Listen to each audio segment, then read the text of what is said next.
Good morning. Welcome to Energy Works. Today we're talking about letting a little love in. So, there can be often difficult circumstances in our life in which we've been hurt or upset or ignored or undervalued, and we want to clear some energy around these situations that we've had to be able to see them in a new light and to allow the hurt to be resolved so that we can be able to move forward and see the lesson or the understanding that we needed to get from this experience, and also to be able to allow healing and allow growth. So what situations are stuck, and where is it stuck in your body? Where can you feel it? Is it in your neck, or is it in your tummy, or is it in your, in your feet? Where are you feeling it? Okay. All right. So for me, it often starts in the throat. So, okay, Catherine's mentioned her back. Okay, so let's use Jenny's book. All right, I allow others to experience their own emotions. I think we can often feel some emotions that are unacceptable. Yeah, there's some emotions we think, oh, that's bad, I shouldn't feel that, but maybe it's an indication that, things are stuck and we need to make a little movement there. All right, I make intelligent choices found in my highest truth. I'm consciously allowing life to flow easily. I'm willing to do things differently. All right, so feeling stuck in our throat. All right, feeling tense and worried is what comes up. So what are you tense and worried about? All right, holding on to own opinions and beliefs. And it is hard because we see life through the lens, I guess, we grew up with, or what we've taught, or what we've decided is our way of thinking. And sometimes it's hard to accept other people's lenses and how they think or how they see things or how they view things. All right, generational stuff. All right, so Catherine's feeling tense and worried about direction in life. So a little bit of generational baggage here, dad's mum's side and the women. All right, in the back, something stuck in our genes. Dad's side, dad's mum, and the men. And stuck emotions in our genes. What's coming up is running from self. So the generational pattern perhaps being unhappy with ourselves or feeling that we're not good enough or not okay or not safe. So I'm safe doesn't hold.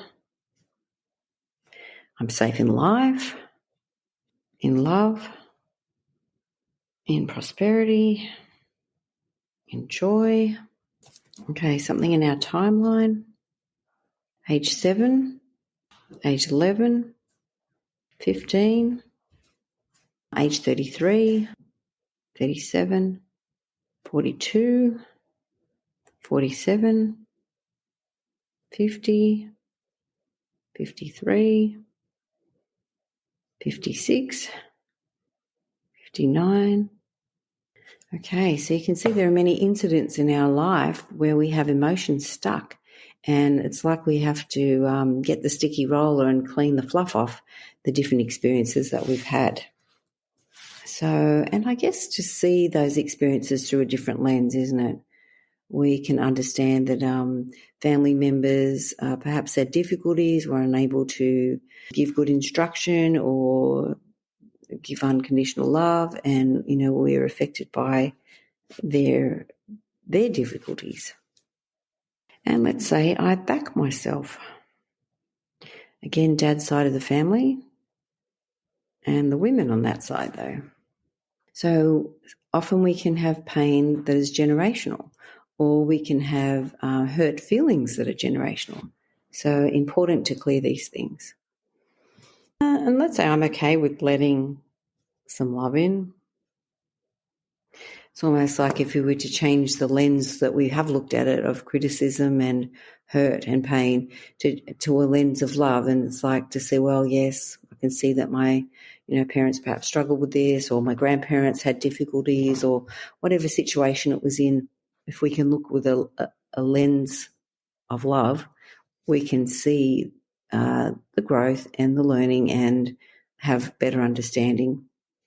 Doesn't mean that we ignore our needs or what we feel. We also need to acknowledge our own feelings that perhaps are stuck in our body from that time. Age 7 again, stuck in the back. Okay, so I don't know if we're having trouble seeing comments again, but anyway, if you're there, please say hi and tell me where you feel you need to shine a little bit more love in your life. What area of your life is suffering? Okay, so let's go in the chakras. So in the heart chakra now. And heart chakra is about loving and forgiving and life force. I'm free to let go. Sometimes we feel that if we hold on to a hurt or a pain, or we don't forgive someone, that it will do damage to them. So I guess forgiveness is about us, isn't it? It's about not tying ourselves to that incident, setting ourselves free. Whether we forgive or not doesn't do anything to them, but to us it does damage. So it's important for us to forgive the difficult situations that happen to us. I forgive others whether they deserve it or not. And often they don't, but, it's not about deserve. My heart is wide open and ready to receive all the good that God has for me. So I think that's really good for us to receive that love. Often we just feel hurt and pain. We want to close our heart and we don't want to let anybody in. I give myself permission to experience intimate love. So intimate love is not necessarily just about, love within the marriage. It's about allowing people to know our heart, to have close friends that understand us and that we speak truthfully about how we feel. So Catherine said, forgiveness frees us, not necessarily the other person. No, but we no longer need to be tied to that person and that incident. So it's up to them what they do with it. Us hanging on to it's not going to make them be any more sorry or repentant. All right, more generational baggage hiding in the back. Dad's dad, but the men. Like 17 generations worth. Okay, so I guess we're freeing ourselves of the shackles of the past and also the current shackles that we are keeping ourselves in. So now we're going to go into the solar plexus chakra, which is about our ambition and power and our ability to feel that we can make change in our lives and we can make a difference and we can do what we really feel is important to us. All right, so what's coming up in the solar plexus chakra is feeling drained. Are you drained? Sometimes we can feel very drained by the difficult experiences around us. The last year or two has been very different from any of our previous life experiences. And so for some people, it's very draining. For some people, it's freeing. They feel the ability to stay home and be with their family is very freeing to them. All right, I'm seeing that all my needs are being met. So almost you have to imagine how it would feel if your needs were already met. How would you breathe? How would you walk? How would you talk? How would you think? How would you act? What would you do differently? All those things need to be thinking. All right, so Elizabeth, hello Lisa, she's saying she feels drained. Yeah. And Catherine said she feels drained by survival. Yeah, sometimes it's like we're, treading water and we've been treading for so long that we're about to go under for the 5th time.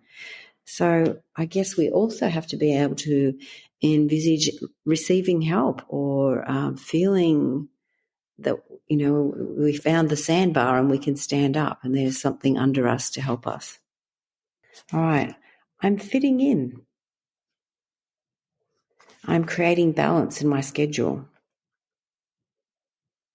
My life is one success after another.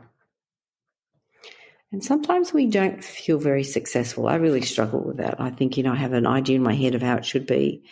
And that probably isn't success anyway, but it's like having to readjust the boundaries of success. That you lived through another day, that you didn't kill anyone, that you've survived, you've fed yourself, you've washed yourself, your house is livable. Even if it's just a room that you live in and that's livable, that's a success, isn't it? You're putting one foot in front of the other. I'm excited about all the possibilities that lay before me. So we have to allow our imagination and our heart freedom to express what is within us, because the things that are in our heart often haven't been created before, or not been created by us. So it's like it requires imagination, and it requires growth and learning to be able to create whatever it is that we feel is important. And just because it hasn't done before doesn't mean it shouldn't be done or it can't be done. It's important for us to feel what we want to create is important. All right. Loving others is easy when I love and accept myself. I give myself permission to move forward. So often there are, you could put your life into boxes. There's good, better, and best, I guess, and what's most important. So it's like if we look at how much of our life is in the good box, but maybe could be in a better or even better box or the best box. So it's like trying to put more of our energy into the things that are the best rather than the things that are just good, because we could fill our life with things that are good but avoid the things that are even better or the best for us. So it's like changing our lens of perception to look at, well, what is really the best for me right now, or for this moment, or for this hour. Changing the focus. All right, I'm the perfect age to create the life I want. So when I say that, what does your head say? Oh, I'm too old, or no, it's too hard, or I don't think I can do that, I don't have the resources. I want you to go back to what you want and how can you put yourself in the best box, and how can you go about it? Often as we get older, we're a little freer, perhaps from the immediate cares of children, or if we're not freer, what are we spending our time and effort on? Is it the thing that is best for us? Maybe not. Maybe. Okay, so something in our neck. C3.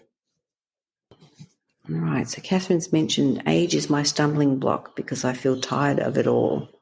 So maybe we have to break it into little chunks. If my heart wants to do a particular thing, what is it that I would like to do, or what brings me some joy? Make chunks.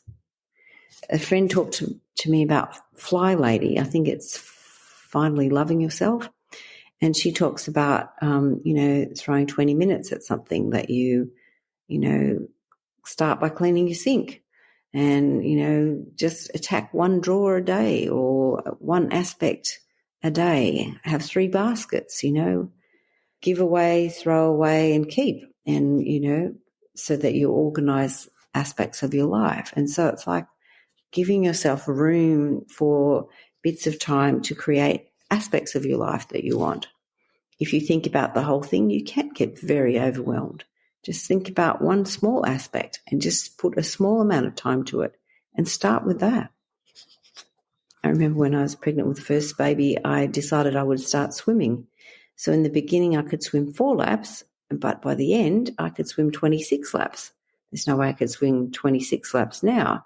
But if we start with where we're at, 4 laps, and we gradually increase, then we can improve our capacity to do what we love and feel success in that one small aspect of our life. Like, we don't have to be successful in the whole lot of our life right now. Just work on one little aspect. Because that's where I come undone. It's like wanting to have everything in order, but it's not possible. So we have to focus on one small area and get that working. And then we can look at another area. All right, age 16, it comes up with the age. So what was happening when you were 16? All right, unable to think rationally comes up. And often we make many conclusions about ourselves at a young age that are wrong. I'm not good enough, I'm not smart enough, I'm not tough enough, I'm not beautiful enough, I'm not inspiring enough, and we put limitations on ourselves when we're young. So it's like we have to break some of those limitations because they're not true, they're not right. It's just old beliefs that we're stuck in. All right, so let's look up the opposite of drained. So we don't want to feel drained anymore. All right, invigorated, energized, vibrant, and vital. So vibrant and vital aren't so strong, so let's clear energy on that. Age 12, stuck in that one. And 41. And generational stuff stuck in the vital part. Dad's side. Dad's mum. And the women. Okay, so Catherine said she started working at 16. Okay. And sometimes our thinking about work or about how much money we can earn or our capacity began there. What can we throw out? What's no longer true? How can we see it differently? Can we recognize the false beliefs that we have from that time? So like 42 false beliefs. So false beliefs are where we believe something that's not really true, but we get stuck on it and we can't get our head past it. All right, something in our neck in C4. Okay, so what's stuck in here is thinking that life isn't fair, carrying old guilt, unresolved pain and sadness, especially with those close to you. Stressing too much and feeling overwhelmed, suppressing your feelings of anger and then erupting. On the physical level, hay fever, catarrh, adenoids, deafness, mouth ulcers and sinusitis. So you can see it's like energy all stuck in different parts of our head.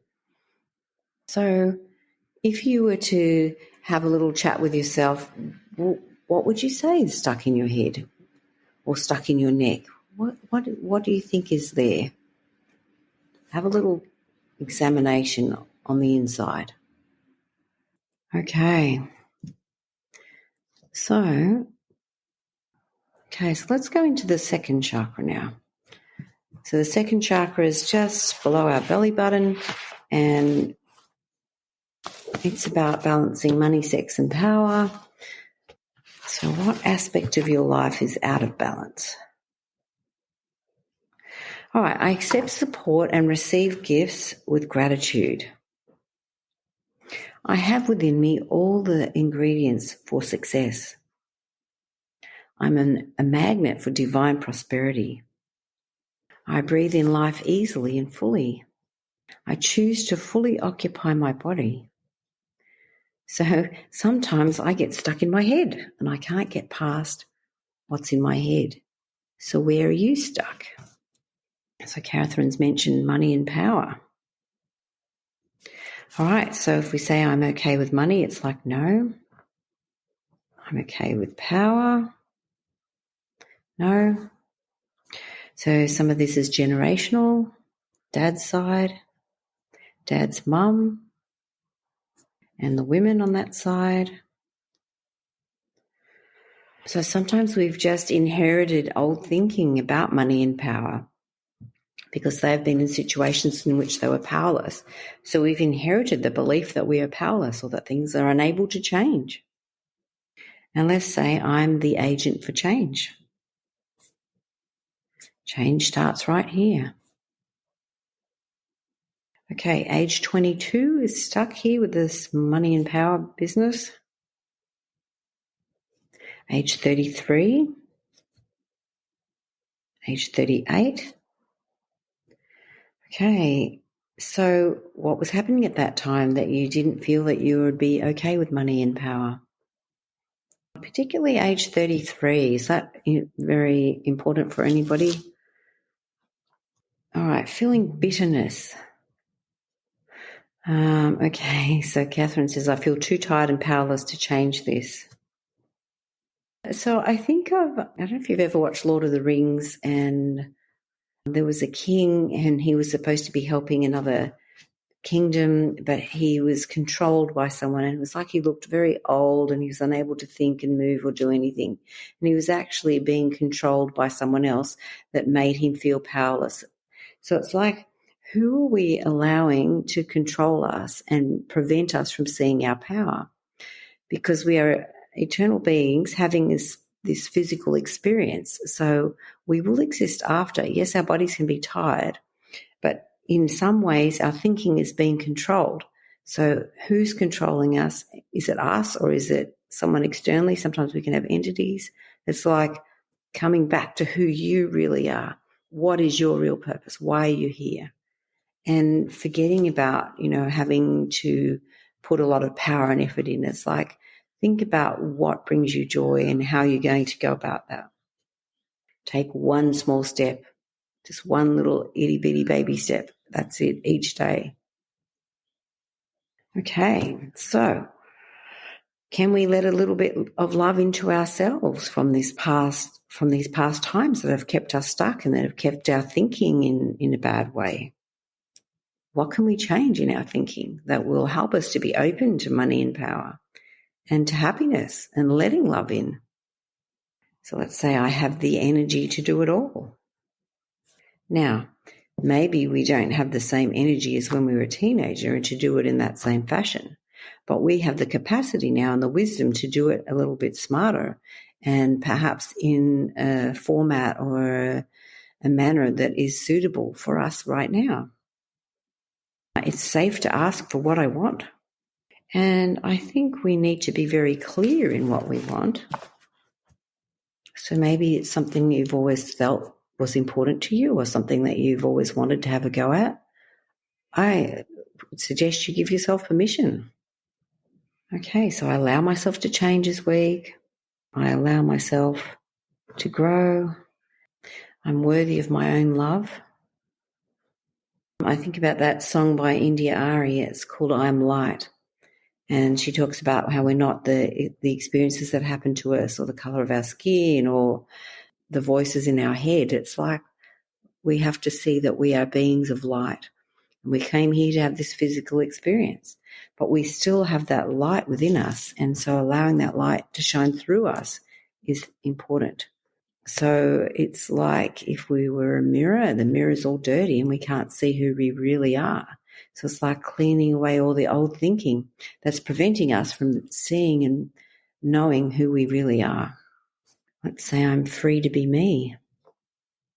All right, so in the affirmation, I allow myself to change, age 7 is stuck. I allow myself to grow is generational baggage, dad's side, dad's mum again, and the women. All right. Also generational baggage here from mum's side. Again, the women. So sometimes the females in our family tree could have been limited in their thinking because of their experiences. We can take those blinkers off. We don't need to be like that anymore. I'm worthy of my own love. Age 6, age 10, age 13, 16, 20, 32, 52. Okay, so you can see there's times in our lives that have restricted our capacity to accept love for ourselves or to love ourselves. Also generational baggage preventing us from loving ourselves. Mum's side, mum's mum, and again the women. So if you think about when we have generational baggage, it's like they lived with those genes, they understand that, they want us to be free of the things that we've inherited from them, and they want to work with us to help us be free to fulfill our purpose in life. And sometimes we only see our success in terms of right here and now. When you think about how much generational baggage you've cleared, that's success in terms of helping the family tree, all our cousins, uncles and aunties and people that we may not even know from that same family tree line will be helped as we clear this generational baggage. And that's a success too. All right, I'm free to be me. Age 7 again. And, when things happen in our families and things are not okay, we as children tend to take the blame and we feel that it must be our fault and that we have to take responsibility for what happens. And so then us being ourselves wasn't okay. We caused a problem, but the problem may not have been ours at all. So let's say I let go of the feeling that I caused problems. So this is also generational on mum's dad's side. All right, so I'm free to be me is a bit freer now. That's good. Okay, so let's check in. How's our neck and our throat and our back? Still some generational baggage here from dad's side of the family. Dad's mum, the women. Okay, more generational baggage. Mum's dad's side of the family. All right, is this making sense to you?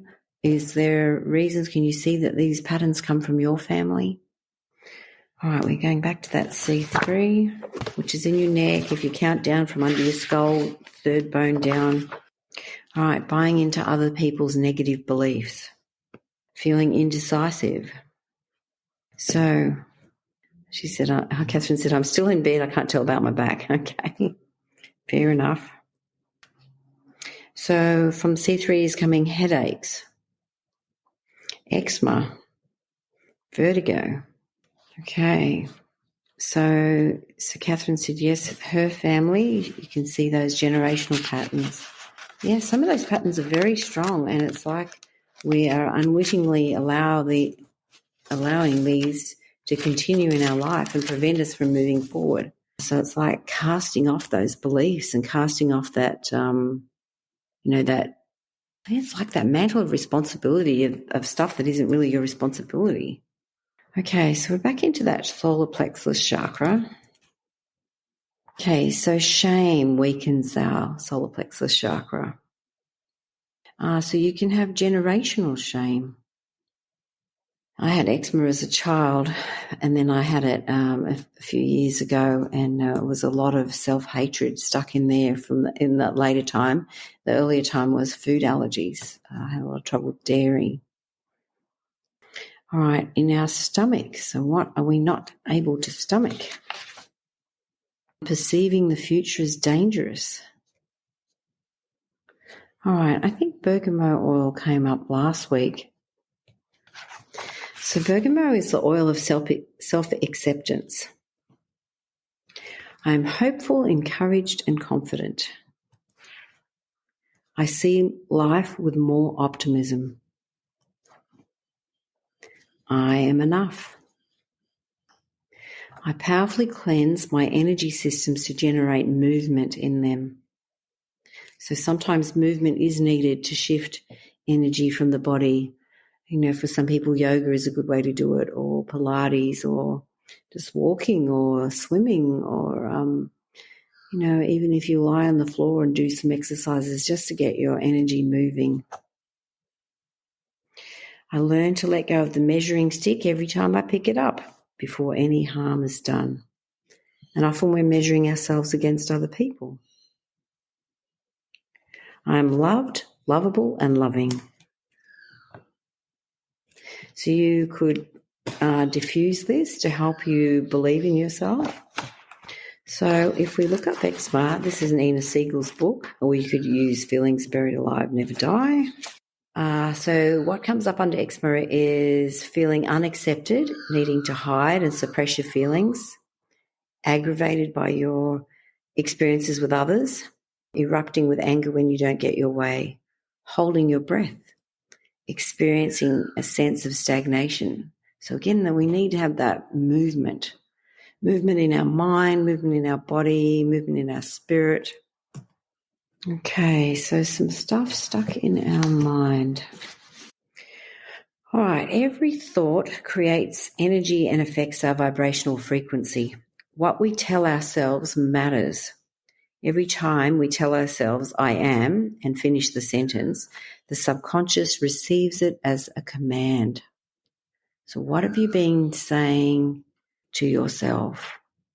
Because you're telling your unconscious mind, this is what, or your subconscious mind, this is what I am. If you finish the sentence with I am fat, then fat will come a-calling. You're telling your body that that's what it is, fat, and our body willingly creates what you are commanding. Whatever follows I am will come looking for you. So I am represents the divine within us, the limitless potential, the everything and the nothing. It holds our power for creation. God is said to have told Moses at the burning bush, I am that I am. God did not diminish all that he is by ending that sentence. And so we too diminish our potential when we define what we are and what we are not. So not only must we be aware of how we are defining ourselves when we use I am statements, but when we also finish I am not statements, such as I am not smart enough, I'm never on time, I'm not a good mother, and the list is endless. So these I am not statements become self-fulfilling prophecy, for your mind and body will seek to create exactly that. Why do we diminish our power to create what we want by defining all that we are not instead of all that we really are? We're divine, powerful, exquisite beings. Here lies our creative power. So if you say I am and then finish it in your head and unconsciously finish it with whatever comes up, I'm always late, I'm stressed, I'm tired, I'm sick, whatever you say is the program that you're running in your head. So that tape is playing over and over and keeps talking to our subconscious mind. And your subconscious mind doesn't distinguish whether it's right or wrong. It just hears what you're saying. So the mind and the ego will always try to define what you are. It will always want to finish the sentence. If we're consciously aware of those thoughts and that keep presenting themselves, we can clear them and integrate new positive statements of intention. Our ultimate aim is to say, I am, and not to be tempted to finish the sentence. But to begin, we can incorporate statements like some of these. I am abundance. I am divine. I am source. I am light. So when we have a lot of emotions about what we're saying to ourselves that we are, that is really cements in the program. So we've got to be very careful about what we're saying to ourselves and check in. And I know I fall in that hole very, very regularly myself. So I want you to check yourself. What are you telling yourself that you are? And let's get rid of it. And let's just be who we are and who we were created to be. Neroli oil here is about shared partnership. So we are partnered with the divine, and it's okay for us to act in accordance with what we're divinely inspired to do. So Neroli teaches that unity, so we want unity with the divine. Unity blossoms from adaptation, cooperation, tolerance, perseverance, and kindness. And so we have to have all those things with ourselves before we can have it with other people. All right, another oil that we might use to help shift, and you can use these oils in your diffuser to help your mood to be lifted. Our oils have a high vibration. They lift our vibration.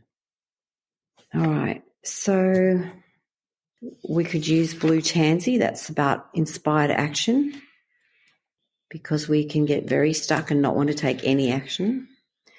So blue tansy supports those who resist taking action to change or transform their circumstances. It is especially helpful when individuals have become stagnant in their progression. It provides a kind of catalytic spark that overcomes the tendency to vacillate, avoid, or procrastinate. Blue tansy necessitates that individuals choose to take the helm of their life. It also encourages individuals to live in alignment with the whisperings of their inner voice, prompting them to make necessary changes. When an individual represses these messages, they often feel lethargic, drained, apathetic, sluggish, and exhausted. Blue Tansy invites individuals to take the initiative to reclaim the life they dream of. So I can see that I probably need to use this. We get stuck and we get, Groundhog Day kind of stuff. So it's like we have to reignite that spark of who we are. So Blue and Tansy invites individuals to manifest their passion into action. This is especially important when there is a desire to retreat or self-sabotage. By creating more inward mobility, Blue Tansy encourages them to accept all that is, including emotional setbacks and other challenges which must be overcome to actualize inspiration and sustain change. Blue Tansy teaches that each act is based on choice and requires individuals to own the responsibility of their cumulative choices. It demands personal mastery and purposeful action in achieving one's fullest potential. So decide, where are you going? What do you really want? And what is the first itty-bitty step that you're going to take? Use your oils in your diffuser, or put them on your feet, or, put them on your body where it hurts to help have movement. Okay, so I guess it's about letting a little bit of love into us, isn't it? Letting a little bit of love into the parts of us that seem dysfunctional or are calling us. So you are a wonderful person. I want you to be who you really are. I want you to tune into your heart and allow your heart to shine. And as you shine your full purpose and express your purpose, you can use the information that comes from above to help you to take action. And ground yourself to discharge the negativity that you've had from the past. As Lorna Patton would say, go tell the dirt, all the things that you're angry about, get them off your body and begin to take a step forward. Shower yourself with love so that you can inspire yourself to take that next step. Hope you have a great day today. Be inspired, take action. You are worth it. Never give up. You're never too old to have a go. Yeah, you're here for a reason at this particular time. Go be.